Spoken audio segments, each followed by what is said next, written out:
Kamu cuma tamatan SMA loh, nggak punya skill, nggak punya pengalaman apa-apa. Kenapa saya harus terima kamu di kafe saya? Miss May, saya mau melakukan pekerjaan apa saja.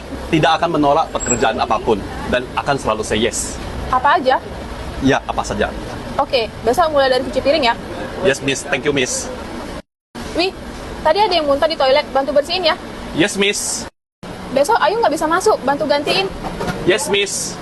Wih, nanti jam 11 malam tolong antarkan paket ke Bibilung ya. Yes, Miss. Wih, nanti jam 2 pagi jemput tamu dari Singapura di airport. Yes, Miss.